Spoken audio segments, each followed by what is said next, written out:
Installez-vous confortablement, mesdames et messieurs. Assalamu alaikum. Voici les titres de votre journal. Ce lundi en matinée a eu lieu la cérémonie des grandes couleurs, la restitution des actes de la Société nationale des bois du Gabon. Dans le Guelolo, les enfants du département de l'Ofoué-Onoy ont eux aussi reçu les cadeaux du couple présidentiel. Le collectif des enseignants affectés dans la province a déclenché un mouvement d'humeur ce 30 décembre en matinée. Ces derniers réclament leurs bons spéciaux. Les détails dans un instant.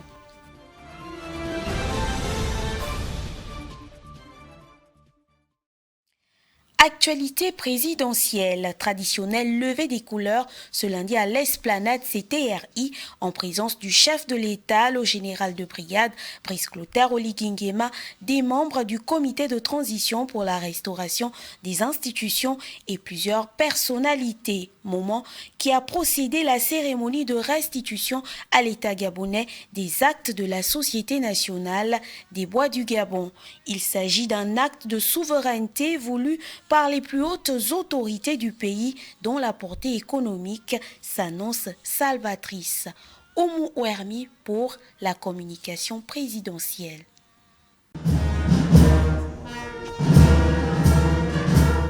Traditionnel lever des couleurs ce matin à l'esplanade du Palais Rénovation, mais instant bien particulier avec la présence du chef de l'État, des présidents d'institutions, des membres du gouvernement et de plusieurs personnalités.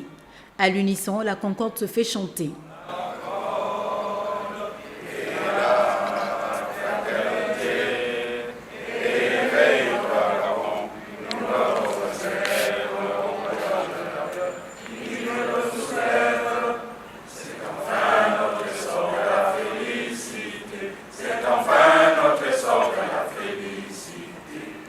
Décor donc bien particulier, revêtant un caractère solennel, renforcé par le déroulement de la cérémonie de réception des actes de restitution de la Société nationale du bois à l'État gabonais. Une énième avancée majeure dans la vision économique du président Brice Clotaire Oligui-Nguema. Cette initiative contribuera à générer de nombreux emplois et lutter contre le chômage. En réaffirmant la souveraineté du pays sur la ressource forestière, le gouvernement ouvre davantage la voie à une croissance économique durable au profit de la communauté nationale. Aujourd'hui, à l'heure de la restauration des institutions, assumer cet héritage revient à redéfinir des priorités nationales dans ce secteur clé de notre économie. C'est une nouvelle impulsion, une nouvelle ambition. L'opération de rachat de la SNBG induit des bénéfices directs de l'exploitation du bois et garantit par ailleurs un meilleur suivi de la gestion rationnelle de la ressource. Par cet acte, le CTRI démontre à nouveau sa détermination à assurer un mieux-être à tous naturellement par l'élargissement de la corbeille d'emploi. Après le rachat d'Assala, le retour de la compagnie nationale Fly Gabon, l'acte du jour démontre l'engagement indéfectible du président Brice Clotaire Oligui-Nguema à restaurer la dignité des Gabonais et à maintenir son fort élan d'attachement au patriotisme. Il s'agit notamment, pour tous les acteurs sectoriels, d'assurer une gestion optimale et transparente des ressources forestières. En se réappropriant la SNBG, nous entendons capitaliser son expertise et moderniser ses structures afin d'en faire un modèle de gestion exemplaire. Il s'agit aussi d'optimiser la transformation locale et l'industrialisation. L'administration des eaux et forêts et ses partenaires ambitionnent de renforcer les capacités de la coupe à la transformation du bois pour créer plus d'emplois, dynamiser les économies locales et positionner nos produits sur des marchés à forte valeur ajoutée. Ce jour encore, le drapeau gabonais fièrement hissé haut dans le ciel a encore su rayonner. Le vent de restauration dans tous les domaines impulsés par le CTRI restera mémorable et on ne le dira jamais assez. Je vous l'ai dit en titre dans le Guelolo, les enfants du département de l'Ofoué-Onoy et de la commune d'Ibunji ont reçu leurs jouets de Noël du couple présidentiel. Les cadeaux leur ont été transmis par le préfet de la localité en présence de notre correspondant sur les lieux, Dieudonné Rougou. Regardons.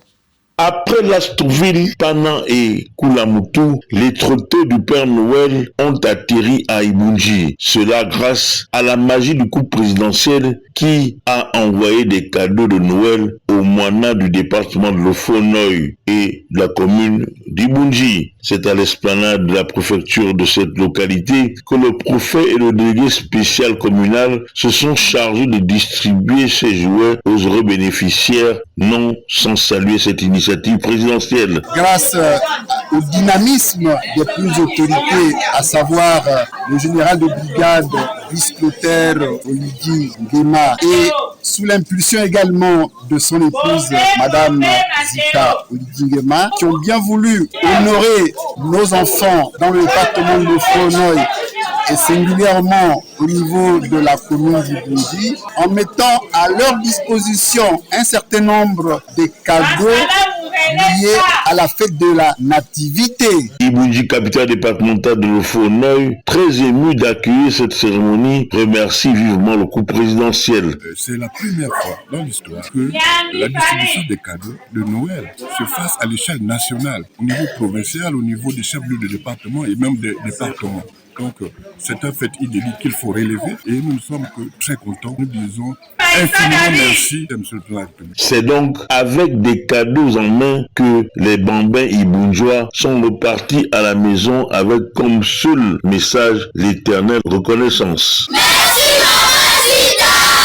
Notons que l'arbre de Noël 2024 à Ibunji aura connu un engouement sans précédent.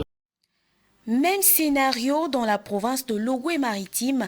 Les enfants de derrière la SEEG Bac Aviation ont fêté Noël autour du leader Eric Ayandon. Regardons. Eric Ayandon est cet homme qui fait parler son cœur en faveur de ses jeunes voisins du quartier dénommé derrière la SEG Bac Aviation. Le natif de cette partie du 2e arrondissement de la commune de Port-Gentil a décidé pour la 2e année consécutive de contribuer à la joie de ses jeunes compatriotes en leur offrant gracieusement des cadeaux de Noël. Je pense que l'année dernière, il n'y avait pas eu autant de succès, il n'y avait pas eu autant de monde, il n'y avait pas eu autant d'enfants. C'était une année d'initiation. Et aujourd'hui, je me rends compte que mon panier devait être plus grand encore.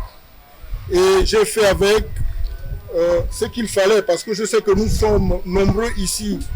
Et quand on pense à un enfant, on doit penser à tous les enfants. Donc je ne m'exclus pas comme celui qui ne va pas penser à une catégorie d'enfants, mais je suis le papa qui pense à tous les enfants. Donc aujourd'hui, cette session va être une session extraordinaire. Au terme de ces quelques mots introductifs, le bienfaiteur a marqué symboliquement son acte de générosité auprès de chaque enfant présent à cet effet en lui remettant un cadeau aux côtés du Père Noël. Ceci au grand bonheur de leurs parents. Notre pays était en lambeaux. Et si notre pays était en lambeaux, on a demandé des Gabonais de se réunir pour que ça soit un seul Gabon. À cet effet, qu'est-ce qui arrive? Il y a des familles qui sont dans la précarité, mais que beaucoup n'en savent pas. Aujourd'hui, il y a des jeunes Gabonais, tels que ce monsieur, qui a eu l'initiative de partager ses cadeaux, de partager son bien. Il n'était pas obligé de le faire. Mais ce geste honorable de ce monsieur, vraiment, nous soulignons cela et nous espérons que beaucoup d'autres Gabonais puissent broncher, emboîter ce pas. Que je n'ai pas été informée la première deux fois, j'ai été informée pour la deuxième deux fois. Alors pour cela, je suis venue assister. Lorsque j'ai assisté, apparemment ça s'est bien passé. Et je le remercie encore pour ce geste parce que ce n'est pas facile, ce n'est pas donné à tout le monde de le faire à chaque fois. Et que Dieu lui protège. Amen. Et que ça continue toujours à se faire. Je suis très heureuse ce soir par rapport à ce geste. Vraiment que Dieu lui comble encore de grâce et que lui protège et que lui multiplie encore ses fonds. En mettant de côté la liste initiale des enfants recensés par le protocole commis à cet effet, Papa Eric, autrement surnommé le bon grand du quartier, a tenu à répondre favorablement aux besoins de l'ensemble de ces tout-petits, dont l'effectif total est estimé à 170. Un aspect ayant constitué par ailleurs la particularité de cet élan de solidarité, édition décembre 2024. Toujours à Port-Gentil, cette fois-ci au quartier La Balise, l'association Les Enfants de la Balise ont initié une journée récréative pour marquer cette période de fin d'année. Suivant cet élément. Cette sortie dite officielle de l'association Les Enfants de la Balise est marquée par une journée récréative, notamment organisée en cette période de fin de l'année 2024 au stade municipal Pierre-André Rizombo, communément appelé Stade Blanc, situé dans le 2e arrondissement de la commune de Port-Gentil. Oui, Les Enfants de la Balise est une association apolitique dont le but est d'œuvrer pour la solidarité. Les Enfants de la Balise regorgent à son sein les natifs et les personnes qui ont grandi dans ce beau quartier, ce beau et merveilleux quartier, le quartier le plus grand de Port-Gentil. C'est une commune dans une autre commune. Nous sommes aujourd'hui pour retroussons les manches pour un but récréatif avec aujourd'hui plusieurs disciplines.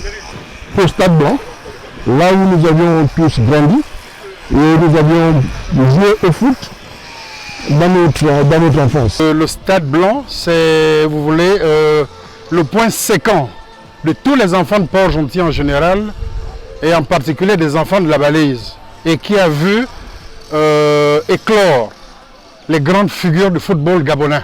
Permettez, je vais citer quelques-uns. On a feu Germain Mendom, Ginzeng,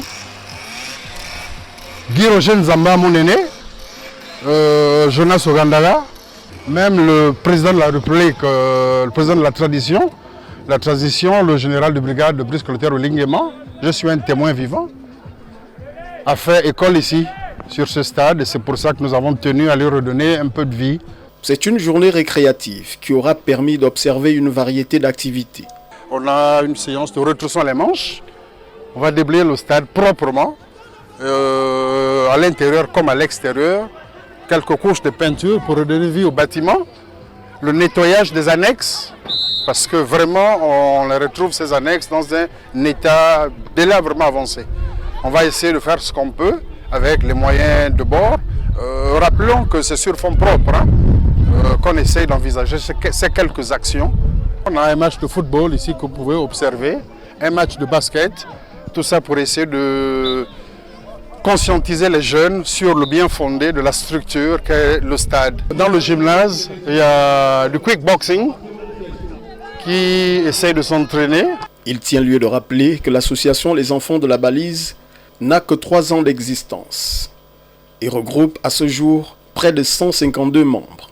Quant à ceux ayant répondu présents à cette journée récréative, autant ils tiennent à reconsidérer cet espace qualifié de mythique, autant ils convient leurs concitoyens de la Balise à mobiliser les efforts afin de contribuer au développement de ce quartier, aussi important de la capitale économique et pétrolière du Gabon. À la lisière du Nouvel An, au regard de la recrudescence du nombre d'accidents enregistrés dans cette période de fête, les ministres de culte, leaders religieux, imams, pasteurs et révérends ont tenu à mettre à la connaissance des populations quelques conseils, ceci en dehors de toute coloration religieuse. Aliou Chivongo. Le principe de laïcité qui garantit la liberté de culte, tout en maintenant la séparation entre l'État et les religions, est profondément ancrée dans la société gabonaise. Cette tolérance religieuse s'est traduite par des célébrations communes, où des moments d'unité les citoyens mettent de côté leurs différences pour célébrer ensemble. À quelques heures du passage à la nouvelle année, plusieurs leaders religieux, notamment des imams, des pasteurs et des révérends, partagent leurs réflexions et conseils pour bien aborder cette période. Cette année est en train de partir. Allah subhanahu wa ta'ala t'a accordé la vie, t'a accordé la santé. La première chose, il faut être reconnaissant envers Allah subhanahu wa ta'ala. Ça, c'est la première chose. Et de demander à Allah subhanahu wa ta'ala, d'invoquer Allah subhanahu wa ta'ala pour la nation. Et de ne pas se mélanger dans une fête qui ne le regarde pas. Et d'éduquer leurs enfants, d'éviter les excès, d'éduquer les enfants la bonne manière. Parce que même les fêtes en islam, c'est de remercier Allah subhanahu ta'ala. Les fêtes, ce n'est pas des excès. Les fêtes, ce n'est pas de faire le désordre. On demande aux musulmans d'être sages. Le souffle de vie n'est pas détenu par un système. Seul Dieu nous maintient en vie. Je suis constamment choqué de voir que la réjouissance qui se manifeste pendant la fin de l'année pousse les uns et les autres à des comportements qui exposent même leur vie à la mort. Les uns vont se livrer à la bière, à l'alcool, des chauffeurs vont se mettre au volant, à rouler, comme on le dit couramment, à tombeau ouvert. Est-ce que vous êtes mécontent d'avoir atteint 2025? Il faut être mécontent pour se comporter comme ça. Mais si vous êtes heureux d'avoir été conservé en vie alors que vous ne le méritez pas, nous demandons au peuple gabonais beaucoup de sérénité, beaucoup de joie. On peut bien fêter dans sa maison, on peut bien fêter avec des amis, sans se livrer à la drogue, sans se livrer aux alcools, sans se livrer à des comportements à risque. Il y en a tellement de comportements à risque. Je crois qu'il est juste et bon que chaque famille puisse se retrouver dans la nuit du 31 au 1er. Soyez en famille, bavardez en famille, riez en famille, mangez en famille, buvez en famille. Si chaque famille pouvait faire ainsi, ce serait extraordinaire parce que le socle de notre société, c'est la famille. Le Nouvel An, loin d'être une source de division, est une occasion pour renforcer les liens sociaux et spirituels. Un idéal que les Gabonais s'efforcent de vivre au quotidien. Un collectif d'enseignants affectés dans les 9 provinces du pays a rendu public ce 30 décembre 2024 son mouvement d'humeur. Dans son cahier de charge, on y trouve le non-paiement de bons spéciaux de transport ainsi que les primes de maintien en conditionnement opérationnel. Ruth Vanessa Anguissa. Face à la Direction générale de la comptabilité publique et du Trésor ce lundi 30 décembre 2024, une trentaine de personnes se réclamant d'un collectif des enseignants affectés dans les provinces qui ont déclenché un mouvement d'humeur pour revendiquer les bons spéciaux de transport BST et leurs primes de maintien en conditionnement opérationnel MCO. Il s'agit des promotions de 2022 à 2023. Ici, il est question pour ces enseignants-là d'être alloués de certains montants pour leur permettre de pouvoir tranquillement s'installer dans les provinces dans lesquelles ils sont installés. Depuis lundi de la semaine dernière, pour résumer, nous avons été au budget et il nous a été confirmé que tous nos états des BST MCO sont ici au Trésor en attente de confirmation, de validation. Et donc, depuis lundi, nous entreprenons des démarches, c'est silence radio. On ne nous reçoit pas pour nous dire quand exactement nous devons percevoir nos BST et MCO. Et à pareille période, nous sommes en fin d'année et il y a ce qu'on appelle la queue de budget. Donc, si les montants ne sont pas décaissés d'ici demain, la queue de budget supprimera ces montants et on va devoir être budgétisé pour l'année prochaine. On reviendra encore ici pour faire grève. Et nous avons le salaire, nous avons le pré-salaire. Mais vous savez que en moyenne, un Gabonais de 25 ans a plus ou moins 1 ou 2 enfants. Et 25 ans, c'est l'âge peut-être minimum de sortie de l'école normale. Donc on sort de là, nous avons déjà des familles. Les BST ne servent pas qu'à nous transporter. Nous-mêmes, nous regagnons nos postes avec nos propres salaires. Mais nous avons des enfants, nous avons des compagnes et des compagnons pour les femmes, certainement. Et là-bas aussi, il y a nos effets, nos meubles et autres que nous voulons transporter. Ces coûts au niveau des agents sont excessifs. Des revendications qui interviennent après plusieurs irrégularités observées par ces enseignants. Dans les années avant, il y avait un prestataire dont l'interlocuteur était Moussa. Ce prestataire-là, jouant avec les montants des enseignants, leur envoyait l'argent par Airtel Money au lieu de les transférer. Et on est tombé sur un document qui précisait les montants dans lesquels on se rendait compte que certains auraient perçu des montants de 1 million, 5, 1 million, 8, mais Moussa en question transmettait les sommes de 200 000, 300 000 par Airtel Money.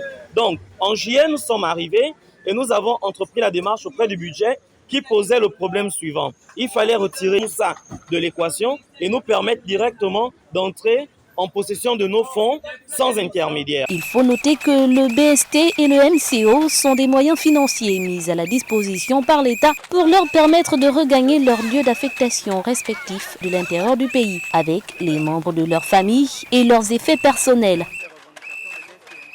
Une coloration religieuse pour clôturer ce journal. Les mosquées et institutions musulmanes abordent alors frottant le croissant lunaire et l'étoile, symbole distinctif de l'identité de la religion islamique. L'histoire de ces symboles mérite cependant à être rendue explicite dans leur adoption n'a jamais été un long fleuve tranquille pour les musulmans. Suivons cet élément. Le croissant de lune et l'étoile sont des symboles communément associés à l'islam. Constitués de croissants de lune et d'une étoile à 5 branches, souvent représentés ensemble, ils sont visibles dans les mosquées et dans les institutions musulmanes, d'où certains fidèles aimeraient connaître le lien entre ces emblèmes et la religion du prophète de l'islam. Il y a toujours des signes qui représentent des institutions ou bien des religions. Pour l'islam, nous avons le croissant lunaire. Pour parler de la du croissant lunaire plutôt, autant pour moi, vous allez remarquer que nous avons une date. Ça s'appelle la date lunaire et le calendrier hijrien. Le défilement des mois est basé sur l'évolution de la lune. Dans son interprétation musulmane, plusieurs significations lui sont attachées. L'étoile à 5 branches peut représenter les 5 piliers de l'islam. Le croissant peut quant à lui symboliser le dernier croissant de lune qui marque la fin du mois béni de Ramadan. Ainsi s'achève ce journal. Mesdames et messieurs, merci d'avoir choisi Nour TV pour vous informer. Sur ce, je vous invite à rester sur nos programmes. Assalamu alaikum chez vous.